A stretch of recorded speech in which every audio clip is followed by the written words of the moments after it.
good morning. I've got my emotions under control. I got hit with a whole bunch of God stuff standing up here, and it was like, whoa. So I'm so honored to be with you here this morning. I want to thank Jesse and Amy for doing that song, Love Cover Me. It has a special meaning in my heart. Back when I was getting into New Thought, I didn't know what I was getting into, actually. I just knew that I was very unhappy. And I call it the year of laying on the couch drinking wine. And I was trying to figure out what I was being motivated to do. Nothing made me happy. And I was introduced to Mile High Church, and I started going to classes there, and my life changed and unfolded. And during one particularly rough patch in my life, I was seeing a prayer practitioner on a regular basis for prayer. And after that session, she said, you know, Fran, sometimes I just think about love covering me. And I took that to heart. And as I walked out to my car in this long parking lot, I really thought about what she said and how that would feel. And I got into my car and I started the engine, and that song played. So it's a song by Gary Lynn Floyd, and I actually got to meet him later in life, and I went racing up to him and said, you're not going to believe what happened to me, and this is your song, and he was like, okay. So, yeah, it's actually, we're good Facebook friends now. So, yeah, you know how true friends are on Facebook. So, today we conclude the series of the 4 agreements by Don Miguel Ruiz. And just to remind you, those 4 agreements start out with always being impeccable with your word, don't take anything personally, don't make assumptions, and then today it's all about doing your best. And as Reverend Eileen talked about in her reading, doing your best only works if you follow the path of those first 3 agreements. So if you're being impeccable with your word, but you're making assumptions about somebody, guess what? You're not doing your best. So when you embrace those first 3 agreements, you will naturally develop finesse around the 4th of doing your best. So I've got a little story for you. As mentioned, I'm now a second-year ministerial student. When I was here before, I spent about 6 months here as an intern, and I was a first year, so I'm inching my way up. And recently, I've gotten straight A's in all my classes until I got, oh, thanks. I didn't expect any applause on that. So I got my first B. Now, before you go making any assumptions about me, you learned how not to do that last week, right? There may be a little bit of truth in me being a little bit perfectionistic and an overachiever, but this class was hard. I didn't like the class, and I didn't like the instructor. In his correspondence to us, he used a lot of words. And it was really hard for us as students, not just me, to figure out what he really wanted. And then when we were in class, he used a lot of words. And I got caught in the words, and so anyway, I handed in a paper. I had to do a paper and a presentation, and I handed it in, and I got back my grade of a B. He had used a grading rubric. We don't use those things in ministerial school. That is, and everything was in bold and underlined that I had done everything wrong. And so I waited a day. I actually journaled about what was coming up for me with this B. I waited a day and I constructed an email to him. That was very tactful, actually, and I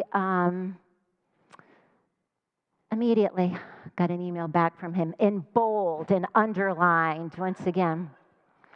So I called a friend of mine in class, and I said to her, I got a B in this class. She's like, what? You got a B? I'm like, yeah. She said, and now she says she anxiously awaited for what she terms her passive-aggressive A that came with bold and underlined and everything in this grading rubric. And I had to really think about what was going on with me with this instructor. And I couldn't get to it. And I journaled about it, and I prayed, and I meditated, and what was bothering me, what was the little nugget that I needed to learn from this interaction? And it hit me. I had a lot going on the time that paper was due. I had just moved into temporary housing in Fort Lauderdale. I had just started a new job. The very next day, I got into a hit-and-run accident. Now, I was fine, my car not so much, but it was drivable, and this paper was due. So I kind of threw it together. But I had always gotten A's before, so I thought certainly this would be an A. I knew my presentation was going to be really good. And I thought this time would be no different, and it was. And what I came to find out about this little snippet in my life was that wasn't my best paper, but I did the best that I could with everything that was going on in my life. And so when we look at doing our best is never going to look the same. And sometimes that's a hard concept to understand. We beat ourselves up thinking, well, I should have done this and I should have done that. And like you've heard so many times before, shoulding all over yourself doesn't do you any good. You're not doing your best. So I was actually recently, just very recently, in another class, where I did get an A. And it was all about the history of New Thought. And I learned a lot about Unity Worldwide Ministries. And I learned that Myrtle Fillmore, who is one of the founders, Charles and Myrtle Fillmore founded Unity, she actually healed herself from tuberculosis. And her husband watched in amazement. And so I think of this as the healing energies that surround Unity Worldwide Ministry. And if you take those energies into your everyday life, you will be doing your best. The other thing I learned about Unity was that it was the bridge from Christianity to New Thought philosophies. And I, for one, am really thankful for that. As I was here this morning and I'm walking around these beautiful grounds, I think of my little Lillian, my little dog who would toddle up and down these sidewalks like she owned the place. I recently found out that someone referred to her as being ugly. Eileen.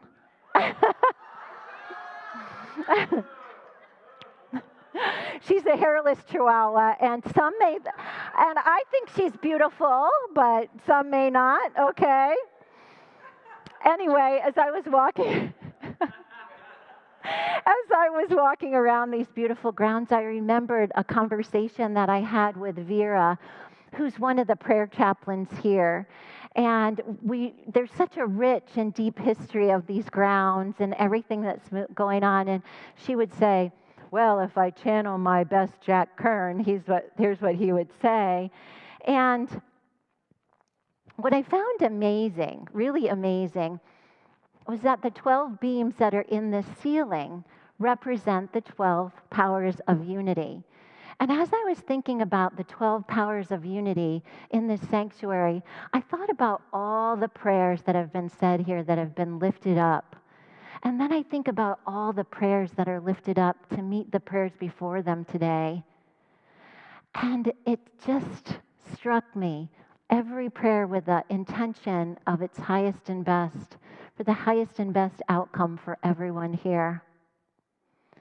And you see, my friends, we go through these times in our lives where we feel like, they're the trials and tribulations, and we get knocked down only to come back up stronger. But when we're in the midst of this, we're in the midst of not feeling so great, it's hard to think about regaining the balance of our lives. We think about just getting through it, moving through it. And believe it or not, that helps you develop that inner strength, that inner power.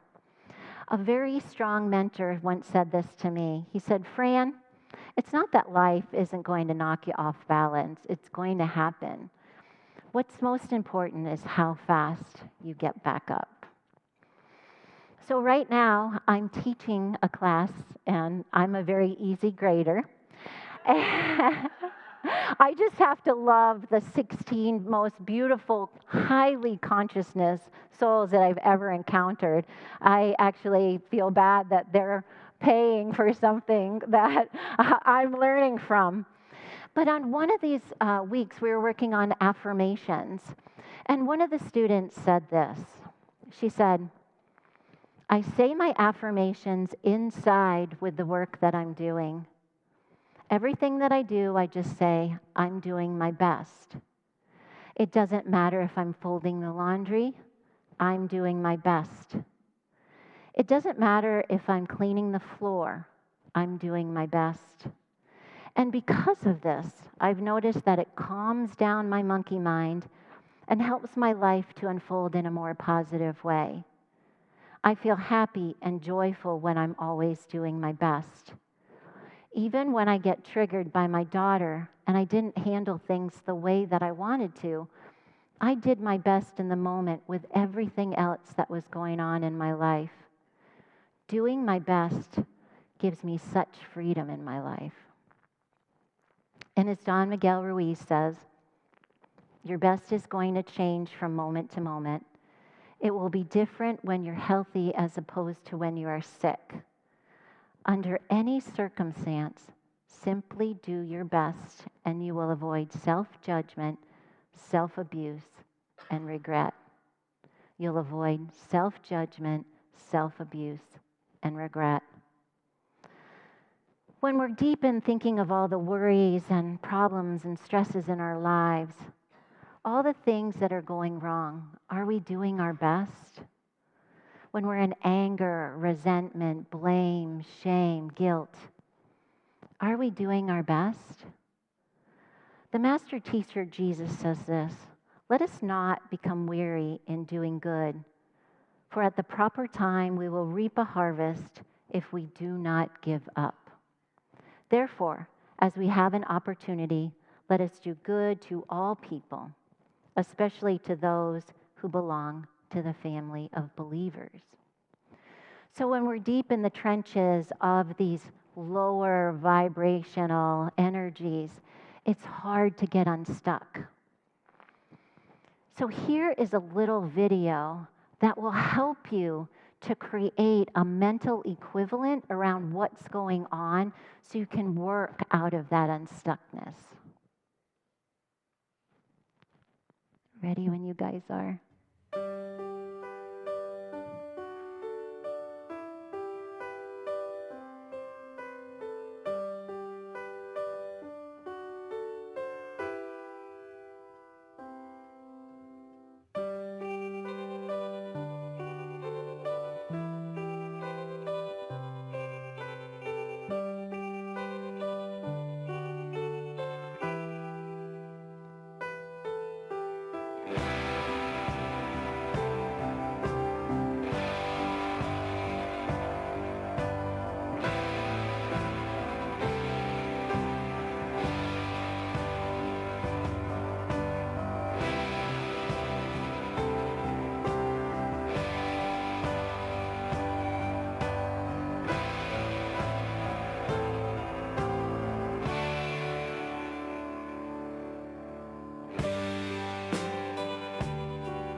One of the ways, and you can do this today in the two corners, is to get unstuck, is to reach out for prayer.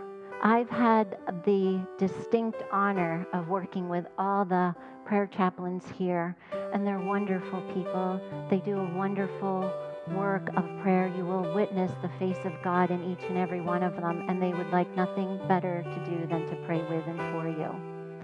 The other thing you can do is meditate, and if you're having a hard time with meditation, do a walking meditation, go for a walk, put on some beautiful music. I promise you, those steps will take you in the right direction. And so, as we learn to put that glass down that becomes so heavy and burdened, here are 3 ways that you can take this into your week and really get out of that low vibration. The first is to say what you mean and mean what you say. I recently had a struggle with this myself. I found myself not speaking my voice or speaking my mind. In fact, it became so bad that I actually developed a chronic sore throat. And so I discovered what was going on. I rebuilt my confidence, and I was able to speak my mind. I did it quite impeccably, actually. But I did it with grace and thoughtfulness and kindness. And because of that, I was able to move out of that victimhood feeling, which is heavy and burdened, release that and get my life back to where I'm co-creating with the divine. The next is, what people say about you ain't none of your business. We don't know what others are going through, and my guess is they probably don't either. They might lash out at you, and it has nothing to do with you. If I'm to channel in my mother's best East Coast accent, she would say this: Francis, like water off a duck's back. Don't let those hurtful barbs stick. They are not yours to own.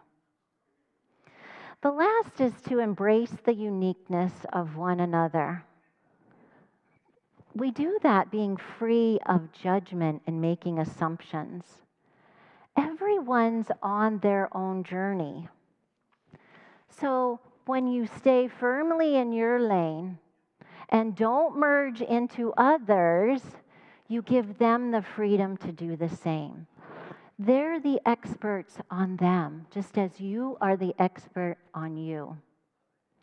So, as we go forth this week, and you take those agreements, which are being impeccable with your word, don't take anything personally, don't make assumptions, and you couple that with the 12 powers of unity, something tells me that you will always and in all ways do your best. Let's take that into prayer.